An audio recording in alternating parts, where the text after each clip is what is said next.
네, 오늘 우리 함께 살펴볼 교리응답은 시편자서 564쪽부터 566쪽에 기록되어 있는 교리응답 주의날 19 제50문답부터 52문답까지입니다.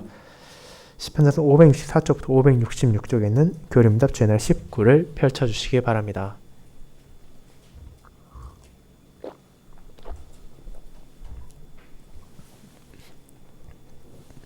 네, 교리응답 교독하도록 하겠습니다. 하이델베르 교리응답 주의날 19 제50문 하나님 아버지의 우편에 앉아 계신다 라는 고백이 왜 덧붙여졌습니까?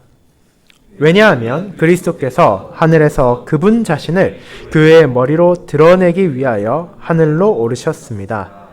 그리고 그리스도를 통하여 성부께서 만물을 다스리고 계시기 때문입니다. 제51문 우리의 머리신 그리스도의 영광이 우리에게 어떻게 은총이 됩니까?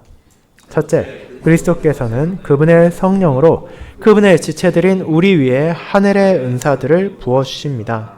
둘째, 그리스도께서는 그분의 능력으로 모든 원수에 대처하여 우리를 지키시고 보호해 주십니다. 제52문 그리스도께서 산 자와 죽은 자를 심판하러 오실 것이라는 고백은 당신에게 무슨 위로를 주니까? 나의 모든 슬픔과 핍박 가운데 나는 머리를 들어 하늘로부터 오실 심판주, 이전에 나를 위하여 하나님의 심판에 당신 자신을 복종시키셨고 내게서 모든 저주를 제거해 주신 그리스도, 바로 그분을 간절히 기다립니다. 그리스도는 영원한 정죄로 그분과 나의 모든 원수를 던지실 것이지만 나와 그분이 택하신 모든 자를 그분 자신에게로 하늘의 기쁨과 영광 안으로 받아들이실 것입니다. 네, 교리문답 요약하고 있는 하나님의 말씀을 전한 후에는 찬송 1장으로 우리의 신앙을 사도신경을 찬송함으로 고백하고 시편 110편 1, 2, 5, 6, 7절을 이어서 부르도록 하겠습니다.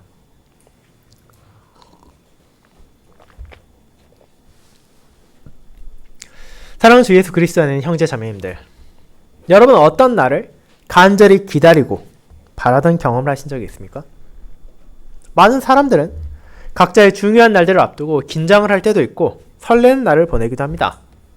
가까운 예를 들자면 지난 목요일에 있었던 수능 전날 많은 응시생들은 밤잠을 자지 못하고 긴장과 불안을 느끼기도 했을 것이며 또 반면에 어떤 수험생들은 이제 그동안의 수고와 노력을 증명할 날이 찾아온 것에 기대하고 있었을지도 모릅니다. 그리고 실제 그 날의 결과에 따라 많은 이들의 희비가 엇갈립니다. 어쩌면 그날이 오기를 간절히 바랬던 학생들 중에서도 예상 외에 안 좋은 성적으로 인해 슬퍼할 수도 있고, 반대로 그날을 두려워하며 외면하려 했던 학생들이 생각보다 좋은 결과를 얻고 기뻐할 수도 있습니다. 그뿐 아니라 원했던 대학에 입학할 수 있게 된 학생들과 또 그렇지 못한 학생들의 진로 역시도 극명하게 갈릴 것입니다. 분명 모든 학생들에게 차별 없이 다가오는 중요한 하루의 날이지만 그 여파는 너무나 다르게 나타나는 것입니다. 그리고 우리가 살다 보면 그보다는 비록 영향이 적을지라도 그와 같이 많은 이들의 희비가 교차하게 되는 날들이 계속해서 찾아온다는 것을 알고 있습니다. 그렇다면 신자로서 저와 여러분은 과연 어떤 날을 가장 바라고 소망하고 있습니까? 우리도 특정한 날을 간절히 바라보는 경우가 있고, 반대로 특정한 날은 외면하고 싶고 피하려 하는 마음이 들 때도 있을 것입니다. 그 모든 것은 우리 안에 들 수 있는 자연스러운 감정입니다. 하지만 아무리 우리에게 좋은 날, 기대되는 날, 바라보던 날이 있다 하더라도 그런 모든 날들보다 우리가 더 간절히 바라봐야 하는 한 날이 있습니다. 그 날은 저와 여러분만이 아니라 과거의 모든 신자들도 그러했고 이후의 모든 성도들도 함께 소망을 둔 날입니다. 그날은 바로 그리스도의 날, 승천하신 그분께서 약속하셨던 영광의 날입니다. 수많은 사람들이 그날을 기대하고 바라보고 있으며 그보다 많은 사람들은 그날을 외면하고 거부하려 합니다. 하지만 지금 이 순간에도 다가오고 있는 그날은 신자에게서 그 어떤 날과도 비교할 수 없는 가장 아름답고 기쁘며 찬란한 영광의 날이 될 것이기에 그날을 알고 있는 성도는 그리스도의 날을 간절히 바라지 않을 수 없으며 손꼽아 기다리지 않을 수 없습니다. 하이데베르 교리문답 주의 날 19는 하나님의 말씀을 요약하여 그와 같은 그리스도의 날을 전함으로 우리의 기쁨과 위로의 복음을 알려줍니다. 저는 그와 같은 내용을 그리스도의 날을 간절히 기다리는 성도라는 제목으로 나누며 그분의 날에 우리가 바라보게 될 영광과 그것이 가져오는 우리의 삶의 변화에 대해 세 부분으로 살펴보고자 합니다. 이를 첫 번째, 그리스도의 날에 온전히 나타날 그분의 통치. 두 번째, 그리스도의 날에 온전히 나타날 그분의 공의와 자비. 세 번째, 그리스도의 날을 바라보며 인내할 수 있는 성도라는 대주로 나누어 보도록 하겠습니다. 먼저 첫 번째, 그리스도의 날에 온전히 나타날 그분의 통치에 대해 알아보겠습니다. 형제자매 여러분, 앞선 주의 날 18에서 우리는 그리스도의 승천에 대해서 고백했습니다. 그분의 부활과 마찬가지로 승천 역시 이 세상에선 도저히 있을 수 없는 일이라 생각되는 것입니다. 죽었던 사람이 다시 살아나는 것이 말이 안 되는 것처럼 사람이 하늘로 올라가는 일, 어떤 도구나 운송수단의 도움 없이 하늘로 올려지는 것은 사실 상상조차 할 수 없는 영역이기 때문입니다. 하지만 신자는 아무리 사람들이 그렇게 생각한다 하더라도 이미 죽었던 사람의 부활이 실제로 있었던 것처럼 그리스도의 승천 역시 역사 안에서 일어난 진실이라는 것을 알고 있습니다. 그렇게 우리에게 중요한 것은 그와 같은 승천이 어떻게 우리를 향한 복음이 되며 위로가 되는지를 바르게 아는 것입니다. 그에 대한 답을 전한 본문 가운데 하나가 골로새 3장이었습니다. 바울은 교회를 향해 그들이 어떻게 세상과 다르게 살아갈 수 있고 또 어떻게 그렇게 살 수 있는지를 알려주었습니다. 그의 주장의 근거는 그들이 특출나게 훌륭하고 선한 것에 있지 않았습니다. 그 이유는 바로 그리스도께서 하늘에 계시기 때문이었습니다. 그들의 머리시고 그들의 주이신 분께서 하늘에서도 자기의 사역을 이어가고 계시며 그분께서 다시 오신다는 것을 약속하셨기에 그분을 바라보는 성도는 이 땅에 있는 것들이 아니라 바로 그리스도께서 계시는 위의 것을 바라보며 구할 수 있다는 것이었습니다. 물론 그렇게 위의 것을 바라며 산다는 것은 쉬운 것이 아닙니다. 이는 이 땅의 방식을 거부한다는 것이며 그동안 자신들이 아무렇지도 않게 여겨왔고 행해왔던 세상의 죄악을 부정한다는 것이기 때문입니다.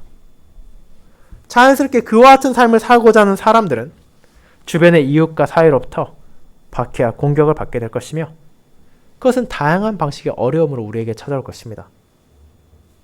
하지만 그럼에도 신자는 여전히 그 길을 굳건히 나아갈 수 있습니다.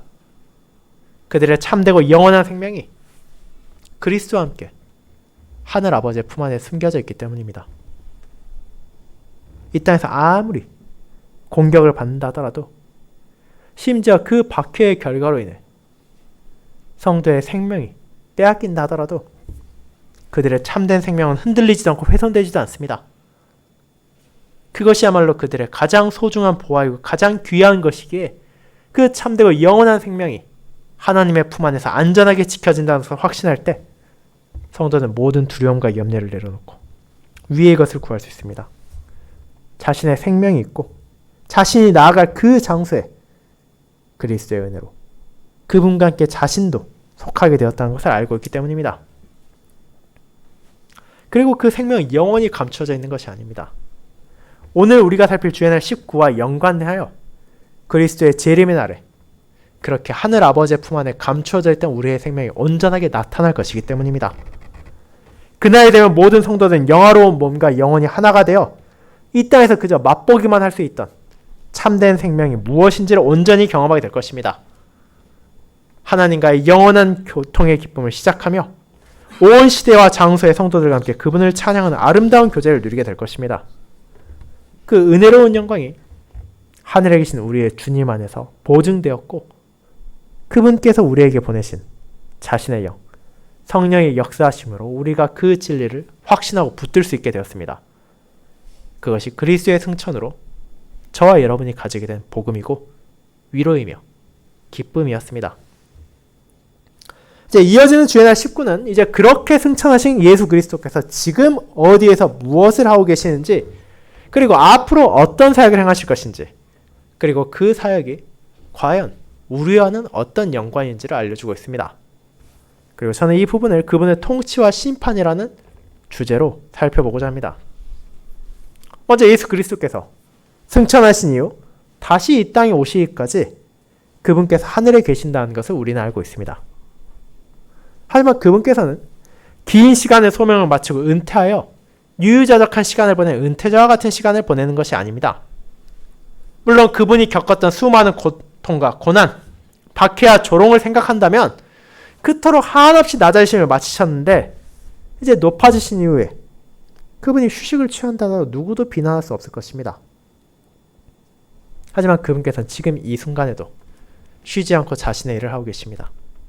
우리는 이미 앞선 제49문답에서 그분께서 우리의 대언자가 되어주신다는 사실을 고백한 바가 있고 또 그보다 더 앞으로 나아가 31문답에서는 그분의 삼중직, 선지자, 제사장, 왕으로서의 사역이 이 땅에서만 한정된 것이 아니라 하늘에서도 이어지고 있다는 것을 살펴보기도 했습니다.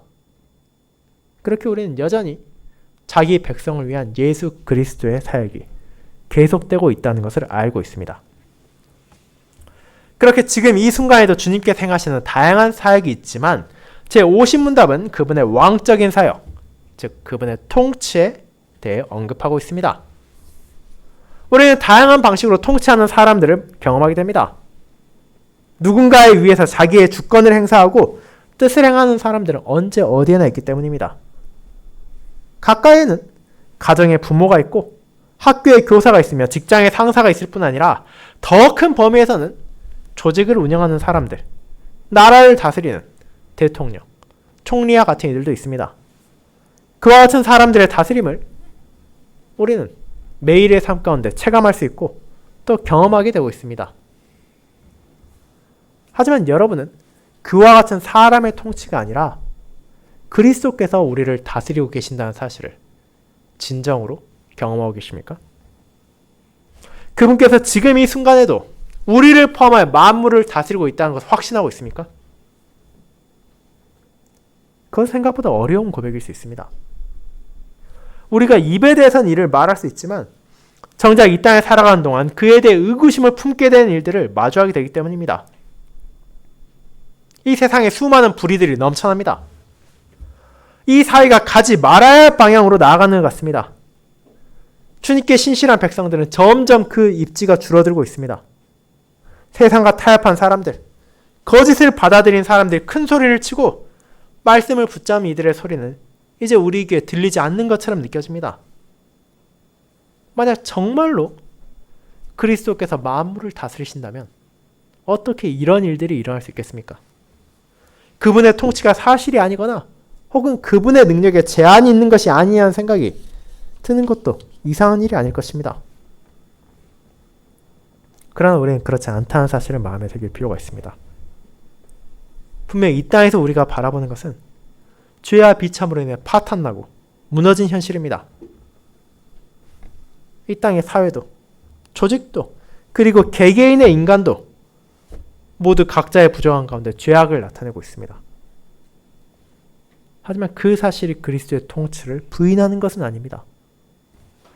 우리는 오히려 그런 끔찍한 현실 가운데서도 자기 백성을 지키시고 인도하심으로써 자신의 주권을 드러내시는 그리스도를 찬양할 수 있습니다. 그 사실을 우리는 구약과 신약 성경을 통해서도 얼마든지 확인할 수 있습니다. 생각해 보십시오. 하나님께서 언약 백성들을 다스리실 때 과연 그들 주변의 세상이 완벽했습니까? 이스라엘에 어떤 어려움도 찾아오지 않고 항상 번영과 풍요만 넘치고 있었습니까? 그렇지 않았습니다. 모든 시대에는 각자가 마주하는 어려움들이 있었습니다. 그러나 그 사실이 하나님의 신실하심을 부인하게 할 수는 없었습니다. 결국 시간이 지나고 나면 그분께서 어떻게 그런 어려운 상황을 통해서까지도 자기 백성을 연단하셨는지, 그와 같은 파탄을 통해서도 그들의 죄를 고백하게 하셨는지가 드러나기 때문입니다. 그리고 이 사실은 그리스도의 통치에 있어서 마찬가지입니다. 주님께서 하늘아버지 우편에서 만물을 다스리시는 동안에도 이 세상은 완전하지 않습니다. 하지만 이는 그분의 능력이 부족해서가 아니라 인간의 죄의 결과가 그토록 끔찍하다는 것을 보여주며 그분의 백성들로 하여금 이 땅에 소망을 두어서는 안 된다는 것을 알려줍니다. 우리는 주님께서 어떤 상황과 어려움까지도 선하게 사용하심으로써 자기 양떼를 인도하신다는 것을 고백하며 그분께서 주시는 복음의 위로로 이를 인내하고 위의 것을 구하며 살 수 있습니다.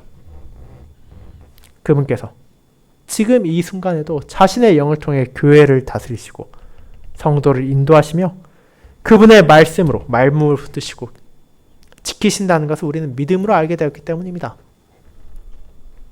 그리고 그와 같은 세상의 부족함이 영원히 계속되는 것이 아닙니다. 비록 지금은 그리스도의 통치를 통해 신자는 확신하고 있지만 불신자들과 세상은 그분의 통치를 바라보지 못하고 있습니다. 그들은 주님의 다스림을 부인하고 그 진리를 말하는 사람들을 어리석다고 조롱합니다. 그렇지만 그렇게 하나님을 대적하고 교회를 공격한 이들이 결국 어떤 날을 마주하게 됩니까? 그리스도의 날, 다시 오실 그분 앞에서 자신들의 무지와 어리석음을 깨닫게 될 것입니다. 왜냐하면 그 날이 되면 그분께서는 만물의 통치자로서 자신이 세상을 인도하고 계셨다는 것을 온 천하에 드러내실 것이기 때문입니다. 그렇게 그분의 재림은 그분의 통치가 새롭게 시작되는 것이 아니라 비록 어리석은 이들조차도 죄로 인해 눈이 가려진 이들조차도 그리스도의 다스림을 깨닫게 되는 날입니다. 그뿐 아니라 신자들 역시 자신들이 이해하지 못했던 하나님의 다스림의 의미가 무엇인지를 그날이 되면 비로소 깨닫게 될 것입니다. 그분께서 어떻게 나의 고난과 나의 역경과 나의 슬픔까지도 사용하셔서 나를 인도하고 계셨는지를, 교회를 모으고 보존하시며 지키셨다는 사실을 그날이 되어야 알게 될 것이기 때문입니다. 그리고 그런 그리스도의 다스림 앞에 모든 피조물들이 무릎 꿇게 될 것입니다. 신자만이 아니라 불신자까지도, 산자만이 아니라 죽은 자들까지도 자신들이 그분의 통치 아래 있다는 것을 인정하게 될 것이며 그분의 통치의 충만함으로 인해 이 세상에 하나님의 공의가 온전하게 드러나고 모든 악이 무너지게 될 것입니다. 세상을 얼마든지 움직일 수 있었을 것 같은 인간의 권력들이 쓰러지고 금방이라도 교회를 잡아먹을 것처럼 으르렁대던 세상의 교회변들이 침묵하게 될 것입니다. 그렇게 그분의 날에 온 땅에 밝히 빛나게 될 그분의 통치를 우리는 소망합니다.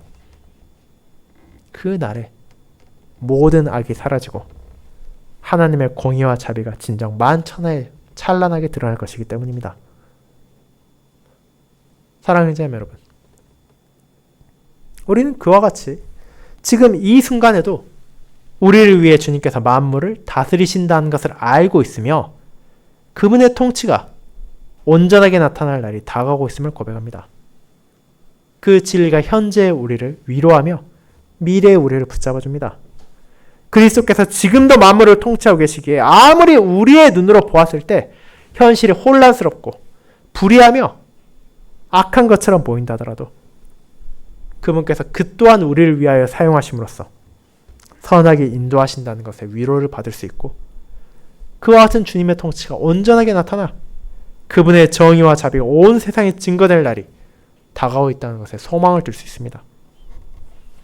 그와 같이 지금도 이어지는 주님의 통치가 주님의 날에 온전히 나타날 것을 소망하는 신자는 이제 세상의 악을 자신들이 징벌하는 것이 아니라 주님께서 철저하게 심판하신다는 것을 기억함으로써 그날을 기쁨으로 바라볼 수 있습니다.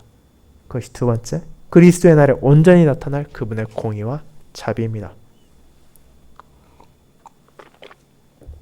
성도 여러분, 우리는 그와 같이 그리스도의 재림과 그분의 통치가 어떤 관련인지를 고백하며 이를 통해 성도가 어떤 위로와 소망을 가질 수 있는지를 알아보았습니다. 하지만 이는 그분의 날에 우리가 경험하게 될 영광의 한 부분일 뿐입니다. 이제 우리는 이어지는 교리문답을 통해 신자가 알아야 하는 그리스도의 날의 또 다른 측면을 살펴볼 것입니다. 그것은 앞선 그분의 통치와 연관되어 있는 그분의 심판입니다. 실제로 이 부분은 통치가 무엇인지를, 그 통치가 가진 성격이 어떤 것인지를 생각해보면 떼어놓을 수 없는 것이기도 합니다. 주권자가 가진 대표적인 권한이 무엇입니까? 그들은 어떻게 자신 아래에 있는 것들을 다스립니까? 그들의 주인 심판과 판결의 권한으로 그렇게 하지 않습니까? 국가나 조직, 심지어 가정 안에서도 지켜야 할 규칙이 있기 마련입니다. 다른 곳에선 할 수 있다 하더라도 그곳에선 해서는 안 되는 것들이 있습니다. 그럼에도 불구하고 그에 속한 구성원들이 지속적으로 그리고 고의적으로 잘못을 범하고 규칙을 계속해서 어긴다면 그 단체를 다스리기 위하여 그 안에 권위를 위임받은 사람은 절차에 따라 그들을 벌하게 됩니다. 그것이 벌금이 되었건 근신이 되었건 탈퇴나 징계가 되었건 잘못에 합당한 대가를 치르게 하는 것입니다. 그렇다면 그리스도를 통하여 만물을 다스리시는 하나님께서는 어떻게 하시겠습니까? 그분께서는 분명 어리석고 죄악된 인간들을 사용해서까지도 자기 백성을 인도하시고 연단하십니다. 그럼에도 그와 같은 사실이 그들의 죄악을 무효화하는 것은 아니라는 것을 우리는 잊지 말아야 합니다. 이 땅의 단체와 조직은 종종 아랫사람의 잘못을 인지하지 못할 때도 있고 위법을 눈 감고 넘어갈 때도 있지만 사람의 중심을 하시는 하나님께서는 모든 사람의 완악함과 죄악을 그분의 선하심과 의로우심에 따라 판단하고 벌하실 것입니다. 그것은 이 땅의 어떤 판사도 흉내낼 수 없는 온전한 판결이 될 것이며 그 누구도 불평할 수 없는 공의로운 심판이 될 것입니다. 그런데 한 가지 잊지 말아야 하는 것이 있습니다. 이는 그리스도의 날 우리가 마주하게 될 심판의 성격을 착각하지 말아야 한다는 것입니다. 사람들은 종종 이 세상의 법을 잘 지키면 아무 문제가 없다고 생각합니다. 자신들이 생각할 때 문제가 있어 보인다 하더라도 법에서 명시적인 금지를 하지 않았다면 처벌받지 않기 때문입니다. 그리고 그런 기준으로 착하게 살고 범법자가 되지 않고 살면 죽은 이후에 자신이 무슨 벌을 받겠냐고 생각하는 사람들도 있습니다. 그저 이 땅에서 착하게 살면 그리고 죄인이 되지 않고 살면 어떤 종교를 가졌던 어떤 믿음을 가졌던 그 후에는 소위 말하는 낙원이나 행복한 날이 기다릴 것이라고 생각하는 것입니다. 하지만 그것은 완전히 잘못된 치명적인 오해입니다. 하나님께서는 산 자와 죽은 자들을 자신의 의로움으로 판결하실 것이며 이는 하나님의 말씀에서 계시된 그분의 뜻만이 기준으로 세워질 것이기 때문입니다. 그날에 대한 모든 산 자와 죽은 자들이 그 심판대 앞에 서게 될 것이고 그 판결에 대해 어떤 변명도 불평할 수 없게 됩니다. 아무리 내가 하나님을 몰라서 그랬다고 한다 하더라도 그 또한 변명이 되지 못합니다. 오늘 읽은 데살로니가 후서 1장에서 무엇을 말합니까? 하나님을 모르는 자들도 주 예수의 복음에 복종하지 않는 자들과 함께 영원한 멸망의 형벌을 받을 것이라고 8절에서 말하고 있기 때문입니다. 물론 이에 대해 불만을 가진 이들도 있을 것입니다. 분명 세상은 알지 못하고 범한 죄에 대해 경감을 해주기도 하고 때로는 무죄로 인정해 줄 때도 있기 때문입니다. 하지만 하나님을 모르는 자들은 그분의 날에 그런 기대를 할 수도 없고 해서도 안 됩니다. 왜냐하면 원래 사람은 하나님을 알도록 창조되었기 때문입니다. 그들의 첫 조상과 함께 그들이 하나님을 거역했고 자신들의 완악함으로 인해 하나님을 거부한 것이 인간입니다. 그렇게 가장 높으신 하나님을 모르는 것 자체가 형벌받아 마땅한 죄악이라는 것을 그분께서는 드러내시는 것입니다. 그뿐 아니라 하나님의 뜻에 복종하지 않는 자들에게도 형벌이 임할 것입니다. 우리는 이 표현을 주목할 필요가 있습니다. 사도는 여기에서 교회에 다니지 않는 자들에게 형벌이 내릴 것이라고 말하지 않습니다. 복음을 듣지 않는 자들에게 멸망이 임할 것이라고도 말하지 않습니다. 그는 복음에 복종하지 않는 자들에게 형벌이 임할 것임을 선언합니다. 그 안에 담긴 의미는 결코 가볍지 않습니다. 아무리 교회를 열심히 다니는 사람이라 하더라도 정작 그의 마음과 삶에서 복음에 대한 순종이 없다면, 다시 말해 하나님의 뜻에 따라 살아가지 않는다면 사람의 위선을 꿰뚫어 보신 하나님의 심판에서 벗어날 수 없을 것이라는 준엄한 경고이기 때문입니다. 그와 같은 그리스도의 심판이 공의로 죄인들을 벌하신다는 것을 생각하면 두려워하지 않을 수 없을 것입니다. 특별히 하나님의 은혜로 말미암아 그분이 어떤 분이신지를 알고 그분께서 주신 복음에 순종하고자 하는 이들이라면 더욱 그러할 것입니다. 저와 여러분은 세상의 불신자들과 다르게 하나님의 위대하심을 알고 있고 그분 앞에 한없이 부족한 자신에 대해 자각하고 있기 때문입니다. 그렇다면 우리가 어떻게 그분의 심판 앞에 당당히 나아갈 수 있습니까? 어떻게 그리스도의 날을 간절히 소망할 수 있습니까? 우리 역시 하나님의 말씀에 비추어 본다면 그분의 거룩한 율법 앞에 섰을 때 세상의 다른 이들과 마찬가지로 여전히 부족하고 연약하며 완악하다는데 그것을 우리가 어떻게 받아들일 수 있습니까? 그렇지만 그분의 심판의 날은 완벽한 사람들에게 은혜의 날이 아니라 부족함 안에서도 주님의 복음에 복종하고 주님의 뜻을 구하는 이들에게 영광의 날이 될 것입니다. 그 사실이 10절에 나오지 않습니까? 그날에 그가 강림하사 그의 성도들에게서 영광을 받으시고 모든 믿는 자들에게서 놀랍게 여김을 얻으시리니라고 말입니다. 그날이 되면 우리는 이 땅에 다시 오신 주님, 우리의 머리 되신 그리스도께 영광을 돌리는 영광을 누리게 될 것입니다. 가장 위대하시고 공의로우며 자비로우신 분께 합당한 영광을 돌릴 수 있다는 것 자체가 그분을 믿는 자들에게 은혜의 영광이기 때문입니다. 그뿐 아니라 이제 그분의 은혜 안에서 우리 역시 그분의 영광에 함께하게 될 것입니다. 우리가 받아야 할 저주를 그분께서 제거하시고 우리가 무너뜨렸던 하나님과의 관계를 그분께서 회복하셨기 때문에 그리고 바로 그분이 산 자와 죽은 자를 심판하실 심판자이시기 때문에 그날에 우리는 나의 의로움이 아니라 그리스도의 의로움으로 하나님께서 우리를 의롭다 하시는 영광을 받게 될 것이며 영원한 멸망이 아닌 영원한 생명으로 나아가게 될 것입니다. 그 진리를 알고 있기에 하나님을 알고 그분의 복음을 붙잡는 자들에게는 그리스도의 날은 두려움의 대상이 아니라 이 땅의 모든 죄악이 사라지고 하나님을 대적하는 이들이 심판을 받으며 억압과 박해 가운데서도 그분을 의지한 자들이 마침내 약속된 영광을 받게 되는 간절히 기다리는 날이 되는 것입니다. 사랑하는 성도 여러분, 물론 여전히 우리는 그날을 걱정할 수가 있습니다. 나의 부족함, 나의 연약함, 나의 완악함을 사실 그 누구보다 내가 더 잘 알고 있기 때문이며 하나님 앞에 나의 그 무엇도 내세울 수 없다는 것을 경험하기 때문입니다.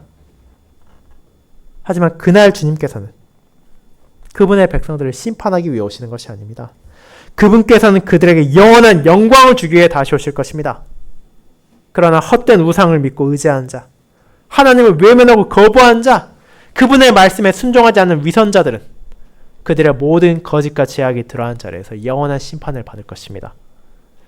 그날에 하나님의 온전한 공의와 자비가 그리스도 안에서 나타날 것이기에 신자는 그날을 소망할 수 있습니다. 그리고 그와 같은 고백이 우리를 역경과 고난 가운데서도 인내할 수 있게 합니다. 그리고 세 번째, 그리스도의 날을 바라보며 인내할 수 있는 성도로 이어집니다.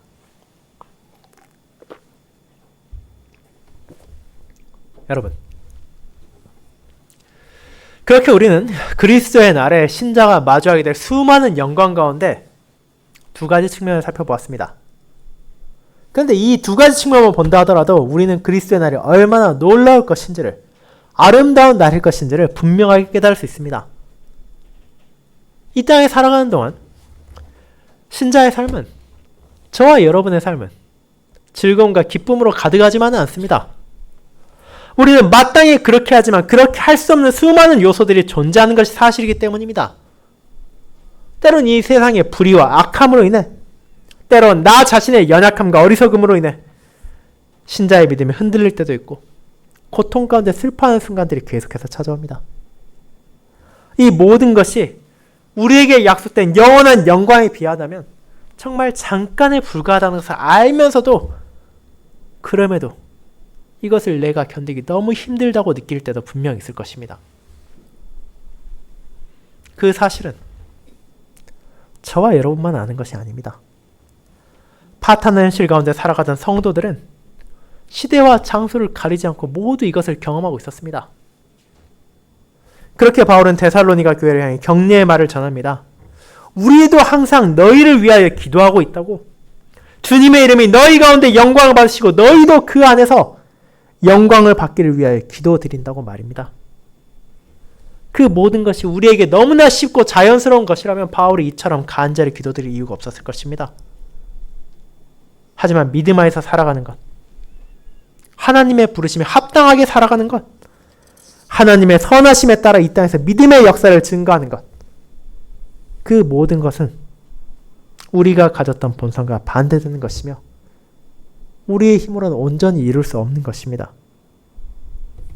하지만 바울은 알고 있었습니다. 그것을 하나님께서는 이루실 수 있고 또 자기 백성을 위해 기꺼이 그것을 행하신다는 것을 말입니다. 그렇게 바울은 기도하며 그들 역시 자신과 함께 하나님의 영광을 바라보며 그리스도의 날에 찾아올 영광의 약속 안에서 인내하도록 격려와 권면을 아끼지 않는 것입니다. 그날의 만물은 죄로 인해 파탄나고 왜곡된 것에서 원래 있어야 할 목적과 자리를 되찾게 될 것이며 하나님을 향한 찬양과 영광이 만물 중에 세워질 것입니다.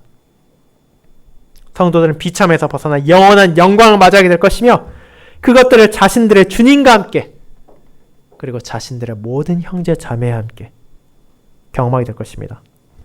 그리고 그 순간까지도 그리스도께서 세상을 다스리시며 우리를 인도하여 주실 것이기에 그분을 신뢰함으로 우리는 그 영광의 날에 우리의 시선을 고정하고 매일의 싸움을 이어갈 수 있으며 인내할 수 있습니다. 그날이 지금도 우리에게 하루하루 다가오고 있습니다. 사랑하는 여러분, 그렇게 우리는 지금 이 순간에도 그리스도의 날에 소망을 둔 자로서 하나님의 복음에 복종하는 삶을 살 수 있습니다. 우리가 경험하는 모든 억울함과 눈물이 그분의 날에 사라질 것이고 우리의 인내가 기쁨으로 변할 것입니다.